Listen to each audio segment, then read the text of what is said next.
Attention les yeux, Andy Warhol s'installe au Grand Palais pour une exposition toute en couleurs qui va vous en mettre plein la vue. Plus de 140 portraits en série peints par l'artiste sont à découvrir jusqu'au 13 juillet. C'est une exposition qui s'intéresse pour la première fois au portrait dans l'œuvre de Warhol, alors qu'il est plutôt généralement considéré comme un artiste qui a été le reflet de la société de consommation par des peintures d'objets, boîtes de soupe, Campbell, etc. C'est la première fois qu'on rassemble autant de peintures, de portraits de Warhol. L'artiste qui a peint plus de 1000 sujets entre 72 et 87 voulait dresser le portrait d'une société tout entière. Pour y parvenir, il se sert des codes de la publicité et de la reproduction en série, des techniques de la société de masse, pour créer une production artistique presque industrielle.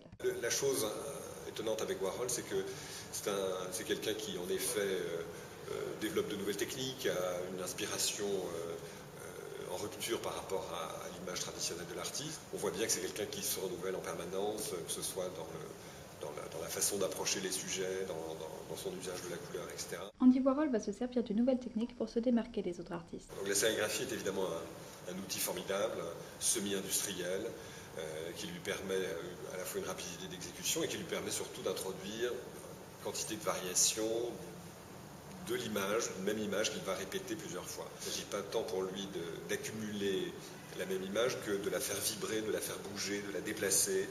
La sérigraphie va devenir la marque de fabrique d'Andy Warhol, qui va recevoir dès lors de nombreuses commandes de portraits, le prix de sa notoriété et de son talent se monnayant très cher. Donc c'est forcément une clientèle un peu fortunée.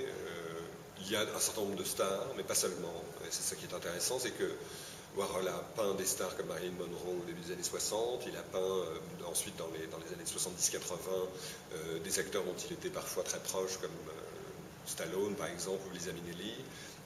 Mais c'est aussi une clientèle privée de gens qui n'ont pas nécessairement un nom. Et donc on a une grande diversité, ce qui a en partie inspiré le titre, c'est-à-dire le grand monde d'Andy Warhol, c'est aussi tout le monde, puisqu'il n'avait aucun jugement porté, aucune discrimination. Il dit je peins tous ceux qui me le demandent. Donc Madame Skull, qui est derrière moi en 63, elle est l'épouse d'un collectionneur, elle n'est pas du tout une star, et pourtant, dans l'esprit de son époux qui avait commandé le portrait, il avait évidemment vu le portrait de Marilyn et il s'est dit voilà, ma femme va accéder aussi à ce statut, et Warhol réussit l'opération au-delà de tout espoir. Il me semble que c'est un coup d'essai, un coup de maître.